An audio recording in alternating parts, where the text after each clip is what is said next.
Imaginez ceci.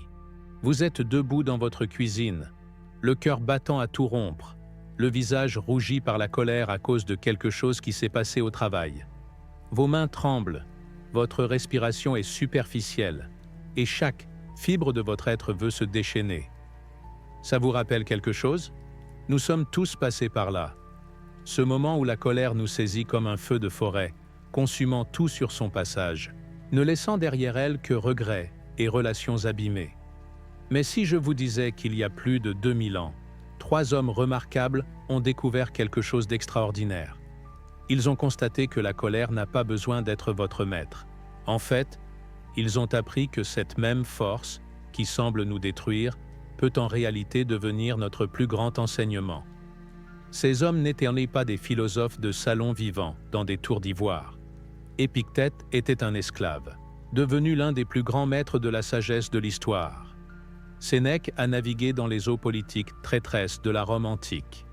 Marc Aurèle a gouverné un empire tout en luttant contre ses propres démons intérieurs. Aujourd'hui, je vais partager avec vous 9 révélations profondes de ces maîtres stoïciens qui transformeront à jamais votre façon de vivre la colère. Ce ne sont pas seulement de jolies phrases inscrites sur d'antiques parchemins. Ce sont des outils éprouvés au combat qui ont aidé des millions de personnes à travers les siècles à transformer leur émotion la plus destructrice en leur alliée la plus puissante. Commençons par une vérité qui pourrait vous surprendre. La colère n'est pas votre ennemi. C'est un feu. Et comme tout feu, il peut soit détruire votre maison, soit réchauffer votre famille durant la nuit, la plus froide de l'hiver. Épictète nous a appris que la colère est un feu que seule la sagesse peut éteindre. Pensez à la dernière fois que vous vous êtes réellement mis en colère. Vous souvenez-vous de cette sensation de flamme léchant votre poitrine, de cette impression d'engloutissement de toute pensée rationnelle? C'est que, chimiquement parlant, la colère est littéralement un feu. Votre corps se remplit d'hormones de stress, votre température augmente, votre tension artérielle s'élève. Vous brûlez littéralement de l'intérieur. J'ai appris cette leçon à la dure lors d'une réunion particulièrement houleuse avec un collègue. Nous discutions d'une date butoir pour un projet, et soudain la conversation est devenue personnelle. Des mots durs ont fusé comme des étincelles d'un feu de camp. Chaque remarque cinglante ajoutait du combustible aux flammes, jusqu'à ce que nous soyons tous deux consumés par la rage. Mais ensuite, je me suis souvenu des mots d'Épictète, et quelque chose d'extraordinaire s'est produit. J'ai pris une respiration lente et délibérée, puis une autre. J'ai imaginé verser de l'eau fraîche sur ces flammes dans ma poitrine. Le changement a été immédiat. Ma voix s'est adoucie. Mes épaules se sont détendues. Au lieu de jeter de l'essence sur le feu, j'avais choisi d'être l'eau. La conversation est passée de la confrontation à la collaboration, et nous avons trouvé une solution satisfaisante tous les deux. Voilà la puissance de reconnaître la colère comme un feu, et la sagesse comme l'eau. Mais ce qui est encore plus intéressant, c'est que vous n'avez pas besoin d'attendre d'être en pleine fournaise pour appliquer ce principe. Le mois dernier, le chien de mon voisin a commencé à aboyer à 5 heures du matin, chaque matin. L'ancien moi serait allé lui faire la leçon, le regard incandescent, prêt à en découdre. Au lieu de cela, j'ai senti la chaleur familière monter dans ma poitrine, et j'ai pensé à Épictète. J'ai laissé la sagesse refroidir ses flammes avant qu'elles ne se propagent. Le résultat? Une conversation calme qui a mené à la compréhension. Mon voisin ne réalisait pas à quel point nos murs étaient fins, et nous avons travaillé ensemble pour trouver une solution. Ce qui aurait pu être une querelle de voisinage est devenu une amitié plus solide. Cela nous amène à notre deuxième vérité profonde. Celui qui maîtrise sa colère devient maître de lui-même. Épictète n'a pas dit cela à la légère. Il l'a vécu. Esclave, il avait toutes les raisons d'être envahi par la rage. Et pourtant, il a découvert que la liberté véritable ne provient pas des circonstances extérieures, mais du contrôle intérieur. Pensez à la dernière fois où quelqu'un vous a coupé la route ou vous a dit quelque chose qui vous a profondément blessé. À ce moment-là, vous aviez le choix. Vous pouviez laisser la colère guider votre réaction, devenant son esclave, ou vous pouviez faire une pause et choisir votre réponse. Cette pause, ce moment de choix conscient, c'est là que commence la maîtrise. Je me souviens avoir enseigné à un groupe d'étudiants particulièrement difficile. Un jeune homme semblait déterminé à perturber chaque cours, à repousser toutes les limites. Mon instinct naturel était de réagir avec la même énergie, d'imposer ma dominance par la colère. Mais j'ai alors rappelé l'enseignement d'Épictète sur la maîtrise. Au lieu de réagir, j'ai répondu. J'ai écouté ce que son comportement voulait vraiment dire. J'ai découvert qu'il avait des difficultés à la maison, qu'il se rebellait parce qu'il se sentait impuissant partout ailleurs. En maîtrisant ma colère initiale, j'ai acquis quelque chose de bien plus précieux, la capacité de l'aider à trouver de meilleures façons d'exprimer sa frustration. Il est devenu l'un de mes étudiants les plus dévoués. Voilà le paradoxe de la maîtrise de la colère. Lorsque nous arrêtons d'essayer de contrôler les autres par notre rage, nous gagnons le pouvoir de vraiment les influencer par notre calme. Sénèque, qui conseillait des empereurs et affrontait la mort avec courage, nous a enseigné que celui qui sait attendre trouve la paix dans le silence. Cela ne signifie pas devenir passif ou faible. Cela veut dire reconnaître que la réponse la plus puissante vient souvent après que la tempête s'est calmée. Mais la maîtrise n'est que le début. Une fois que vous avez appris à reconnaître la colère comme un feu et à revendiquer votre souveraineté sur vos réactions, vous êtes prêt pour un concept encore plus révolutionnaire. Ne soyez pas l'esclave de votre colère, soyez son guide. La sagesse de Sénèque sur ce point est radicale. Il ne nous dit pas de réprimer la colère, ni de faire semblant qu'elle n'existe pas. Il dit que nous pouvons en réalité utiliser l'énergie de la colère à notre avantage. Pensez à la colère comme à un cheval sauvage.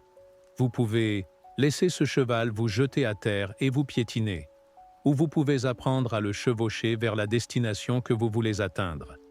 Cette leçon est devenue concrète pour moi quand j'ai découvert qu'un ami proche m'avait trahi. La colère était volcanique, menaçant de détruire non seulement notre amitié, mais aussi ma tranquillité d'esprit. Chaque instinct me poussait vers la vengeance, vers des mots tranchants qui blesseraient mon ami autant qu'il m'avait blessé. Mais l'enseignement de Sénèque m'a fait réfléchir.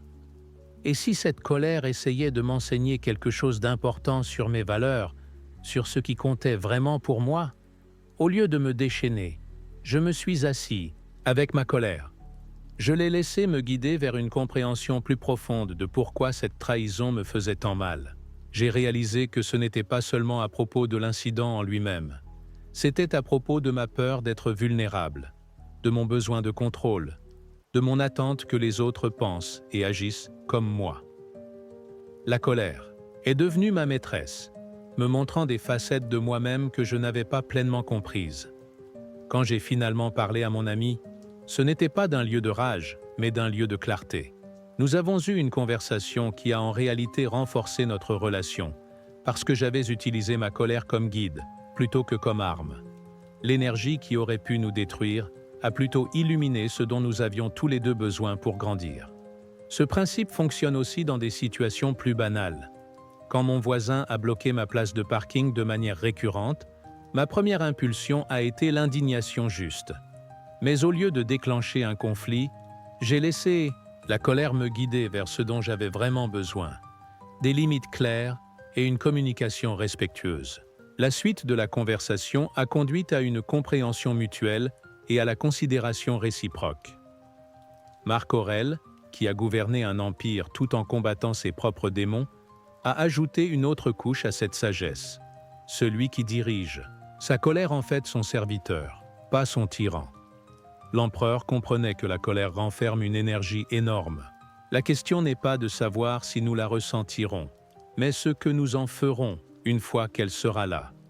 Maintenant, voici où la sagesse ancienne devient encore plus pratique.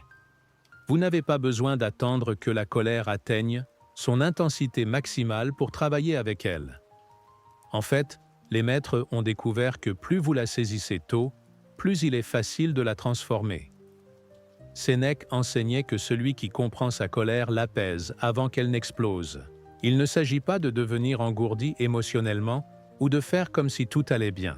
Il s'agit de développer la sensibilité à remarquer les premiers chuchotements de la colère avant qu'ils ne deviennent des hurlements. Pensez à la colère comme à une casserole d'eau sur le feu. Vous pouvez attendre qu'elle déborde, brûlant tout ce qu'elle touche, ou vous pouvez remarquer les premières bulles et baisser le feu en conséquence. La personne sage apprend à lire les premiers signes. La contraction dans la poitrine, l'accélération de la respiration, le léger glissement de perspective qui fait que tout semble plus menaçant qu'il ne l'est vraiment. J'ai appris cette leçon lors d'une dispute qui aurait pu être dévastatrice avec une amie très chère.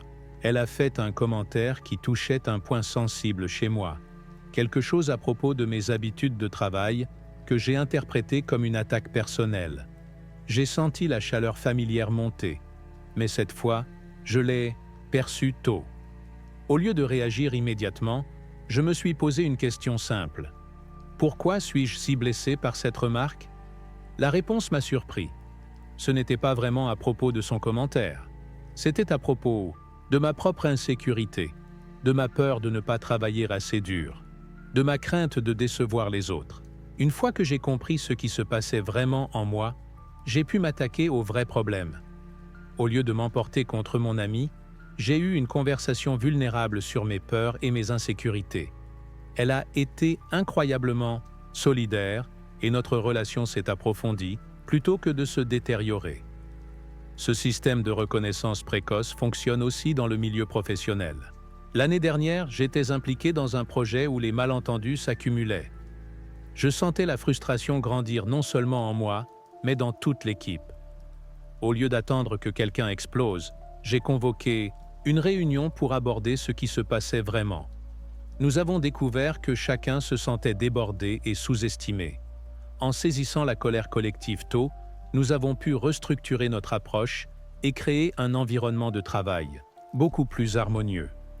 Le secret est de développer ce que j'appelle la littératie émotionnelle. Tout comme nous apprenons à déchiffrer les mots sur une page, nous devons apprendre à lire les signaux que nos corps et nos esprits nous envoient.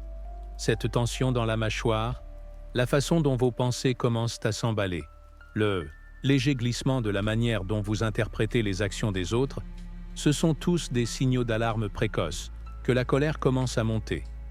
Mais parfois, malgré nos meilleurs efforts, la colère finit par arriver à plein régime. Quand cela se produit, les stoïciens nous offrent peut-être leur plus bel enseignement. Laissez la colère passer comme un nuage dans le ciel. Marc Aurèle, écrivant dans son journal privé qui deviendra plus tard « Pensée de pour moi-même », comparait les émotions aux phénomènes météorologiques. Les nuages se forment, dérivent dans le ciel, puis finissent par se dissoudre. Ils ne deviennent pas des éléments permanents dans les cieux, et nos états émotionnels ne devraient pas devenir des éléments permanents dans nos esprits. Le génie de cette métaphore est qu'elle change entièrement notre relation avec la colère. Au lieu de nous identifier à elle, au lieu de dire « je suis en colère », nous apprenons à l'observer. La colère est là. C'est un léger changement de langage qui crée un changement profond dans l'expérience. Je me souviens être assis dans mon bureau, bouillonnant de colère contre un collègue qui m'avait interrompu à plusieurs reprises lors d'une présentation importante. La colère semblait solide, permanente, comme si elle faisait partie de mon identité. À ce moment-là, puis je me suis souvenu de la métaphore du nuage de Marc Aurèle. J'ai littéralement regardé par la fenêtre le ciel, observé un nuage dériver. En le regardant bouger et changer de forme, j'ai compris que ma colère faisait de même. Elle bougeait, évoluait, et si je ne l'alimentais pas en y accordant mon attention, elle finirait par se dissiper naturellement. En 10 minutes, la colère était passée. Pas parce que je l'avais réprimée ou combattue, mais parce que je l'avais simplement observée sans m'y attacher.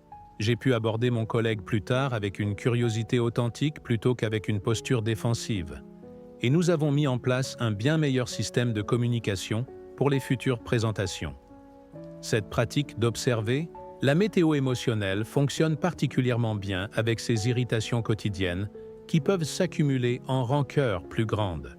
La musique trop forte du voisin, la connexion Internet lente, l'ami qui est toujours en retard, ces petites contrariétés peuvent devenir de grandes colères si nous les traitons comme des tempêtes permanentes. Mais quand nous les voyons comme des nuages passagers. Elles perdent leur pouvoir de troubler notre paix intérieure. Le plus beau, c'est que plus on pratique, plus cela devient naturel. Vous commencez à remarquer que toutes les émotions, pas seulement la colère, sont des visiteurs temporaires dans l'immense ciel de votre conscience. Cela ne les rend pas moins significatives ou moins importantes, mais cela les empêche de submerger toute votre expérience. Maintenant, voici où la sagesse stoïcienne prend un tournant inattendu. Parfois, notre colère n'a rien à voir avec la situation présente. Parfois, elle est un miroir qui nous renvoie des aspects de nous-mêmes que nous n'avons pas encore pleinement reconnus. Sénèque observait que la colère des autres est souvent un reflet de nos propres insécurités.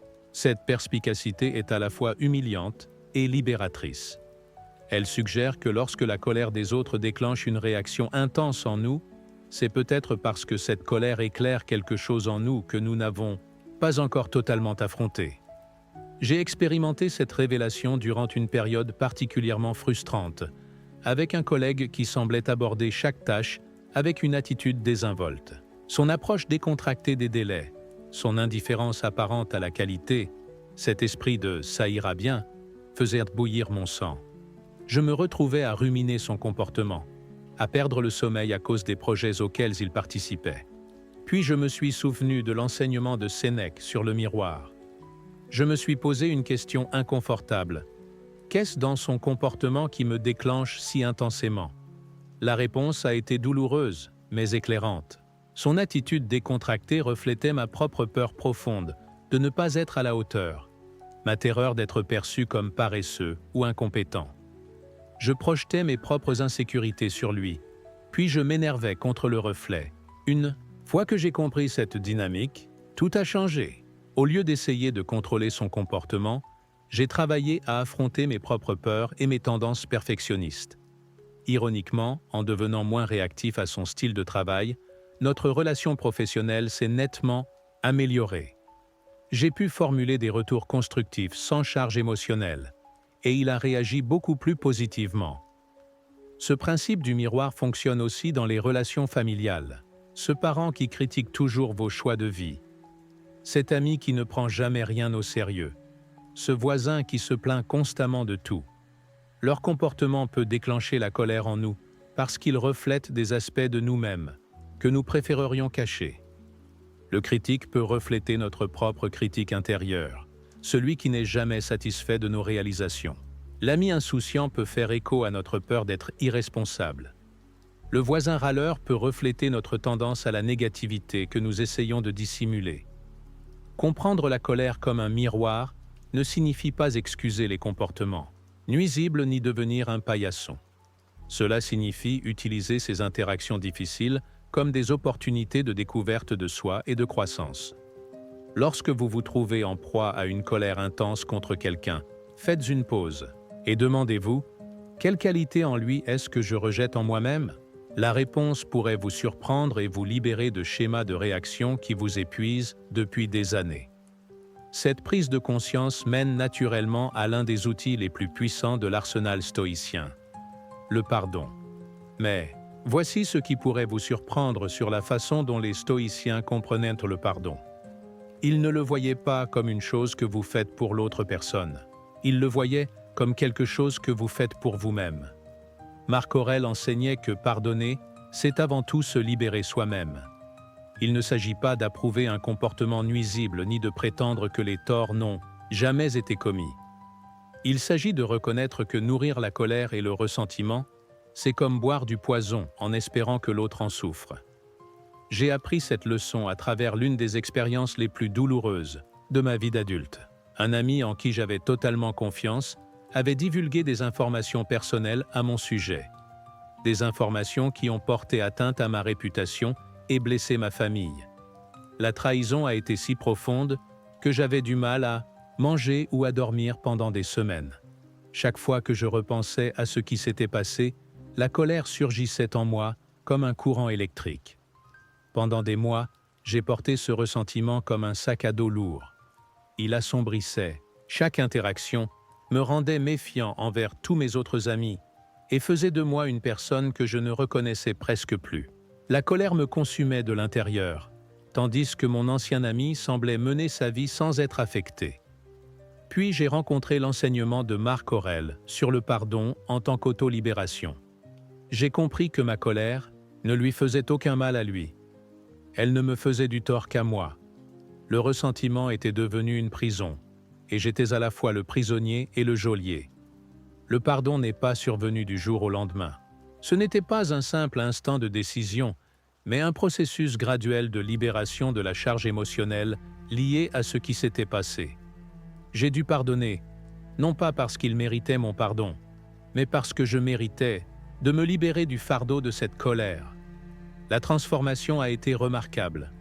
En laissant partir le ressentiment, j'ai eu l'impression qu'un poids s'évanouissait de mes épaules. Les couleurs semblaient plus vives, la nourriture avait meilleur goût, et je pouvais enfin dormir paisiblement.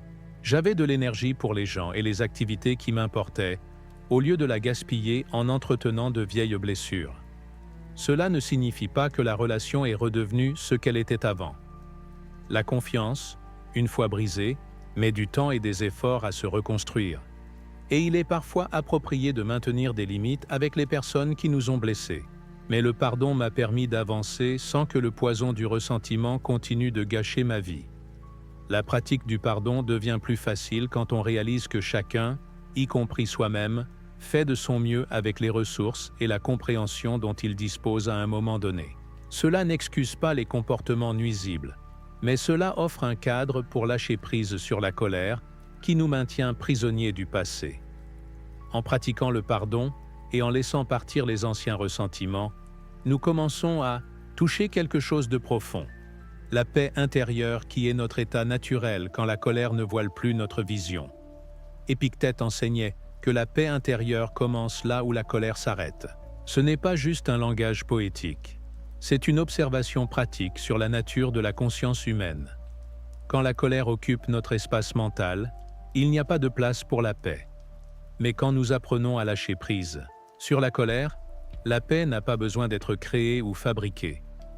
Elle se révèle simplement comme ce qui a toujours été là, en dessous. J'ai expérimenté cette vérité durant une période particulièrement stressante au travail. Les malentendus semblaient se multiplier chaque jour, des conflits éclataient pour la moindre broutille, et je me retrouvais dans un état constant d'irritation sourde qui épuisait tout le monde autour de moi, y compris moi-même. Je ne pouvais pas profiter de mes soirées, parce que je luttais mentalement contre les combats de la journée. Le week-end était impossible à apprécier, parce que mon esprit rejouait les confrontations du lundi matin. Le tournant est venu quand j'ai réalisé que cette colère chronique était comme un bruit de fond qui noyait la paix qui tentait d'émerger. En utilisant les pratiques stoïciennes dont nous avons parlé, j'ai commencé à dissoudre systématiquement les ressentiments et les irritations accumulées. J'ai pardonné aux collègues qui ne nettoyaient jamais après lui dans la salle commune. J'ai laissé partir ma colère contre le superviseur qui semblait pratiquer le favoritisme. J'ai lâché prise sur ma frustration envers les systèmes inefficaces qui compliquaient les tâches simples. À mesure que chaque colère se dissolvait, quelque chose de magnifique apparaissait en lieu et place. Pas une positivité forcée ou une joie artificielle, mais un véritable sentiment de calme et de contentement. Je pouvais savourer les conversations sans chercher une critique cachée. Je pouvais apprécier les petits moments de beauté sans que mon esprit ne saute immédiatement à ce qui n'allait pas ou à ce qui devait être corrigé. Cette paix n'était ni fragile ni dépendante de circonstances extérieures parfaites. C'était un fondement profond et stable qui pouvait traverser les tempêtes temporaires sans être fondamentalement troublé.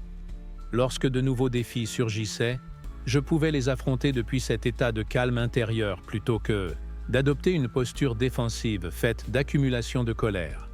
La différence pratique a été remarquable. Des collègues ont remarqué combien j'étais devenu plus agréable à côtoyer.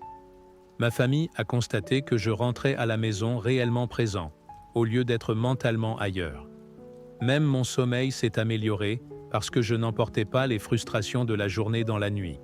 Cela nous mène à la dernière, et peut-être la plus transformatrice des révélations stoïciennes, la relation entre la gratitude et la colère. Sénèque observait que la colère ne peut pas survivre dans un cœur rempli de gratitude. Ce n'est pas juste un joli sentiment. C'est une vérité psychologique sur le fonctionnement de notre esprit. Réfléchissez-y d'un point de vue pratique. Gratitude et colère exigent des formes d'attention complètement différentes. La gratitude se concentre sur ce que nous avons, ce qui fonctionne, ce que nous apprécions. La colère se focalise sur ce qui manque, ce qui ne va pas, ce qui menace. Il est neurologiquement impossible de maintenir ces deux états simultanément. J'ai découvert la puissance de ce principe lors d'un conflit avec quelqu'un que j'aime profondément. Cette personne avait pris une décision qui me semblait être une critique personnelle de mes valeurs et de mes choix. La colère montait vers quelque chose qui aurait pu endommager irrémédiablement notre relation. Mais je me suis rappelé l'enseignement de Sénèque sur la gratitude comme antidote à la colère. Au lieu de continuer à alimenter la colère en répétant mentalement toutes les façons dont j'avais été lésé, j'ai délibérément changé mon attention vers tout ce que j'appréciais chez cette personne. Je me suis souvenu des actes de gentillesse qu'elle m'avait offerts au fil des ans, des moments où elle m'avait soutenu dans les difficultés, des instants de rire et de complicité que nous avions partagés. Alors que je remplissais mon esprit de gratitude sincère pour sa présence dans ma vie, quelque chose de remarquable s'est produit. La colère n'a pas seulement diminué, elle s'est transformée. Je pouvais toujours voir que sa décision avait été blessante, mais je pouvais aussi comprendre son point de vue. J'ai pu aborder le problème sans la charge émotionnelle qui aurait transformé une conversation difficile en une dispute dévastatrice. Cette pratique fonctionne même dans les situations où la gratitude n'est pas dirigée vers la personne. Qui a déclenché votre colère? Quand la tonte de la pelouse de mon voisin tôt le matin me rendait fou, j'ai commencé une pratique mentale de gratitude au lieu d'alimenter l'irritation. J'étais reconnaissant d'avoir une maison pour être réveillé, la capacité d'entendre les sons d'un quartier où les gens prennent soin de leur propriété, la santé qui me permettait d'être dérangé par quelque chose d'aussi mineur. Au fur et à mesure que mon cœur se remplissait de gratitude pour ces simples bénédictions, il n'y avait tout simplement plus de place pour la colère contre l'horaire de tonte de la pelouse. La situation n'a pas changé, mais ma relation à elle a été complètement transformée. Marc Aurèle a ajouté une autre couche à cette sagesse.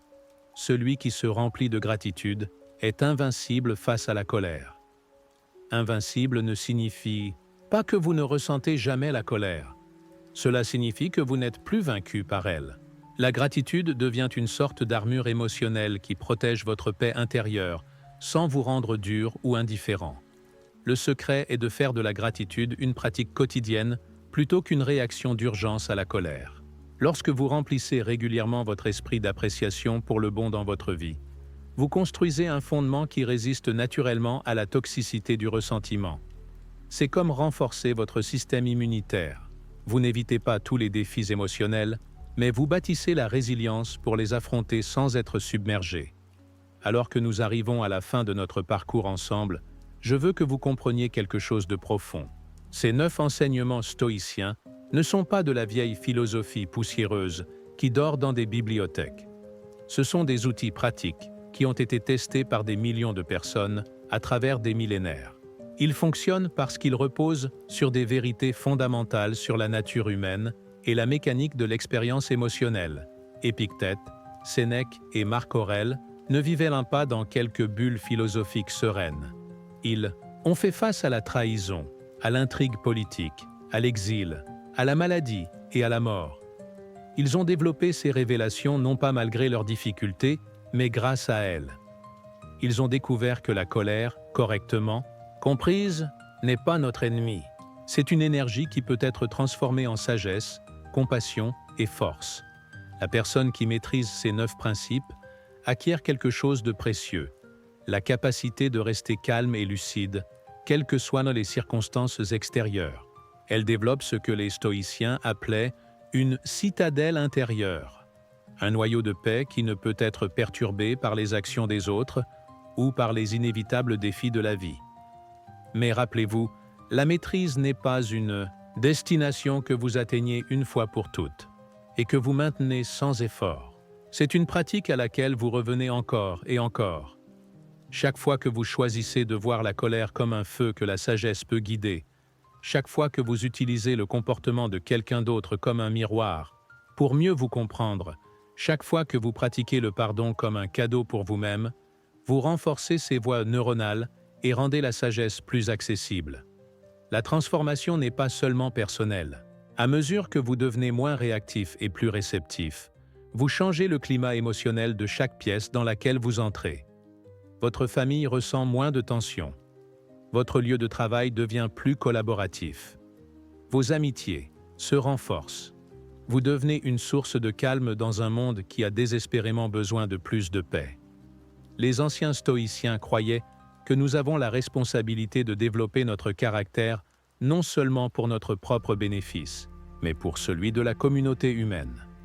Lorsque vous maîtrisez votre colère, vous n'améliorez pas seulement votre vie, vous rendez le monde un peu plus paisible pour tous ceux qui vous rencontrent. Ces enseignements sont votre héritage venant de quelques-unes des personnes les plus sages qui n'aient jamais existé. Ils vous offrent les clés de la liberté émotionnelle qu'ils ont payée de leur propre lutte et de leur propre révélation. La question n'est pas de savoir si ces principes fonctionnent.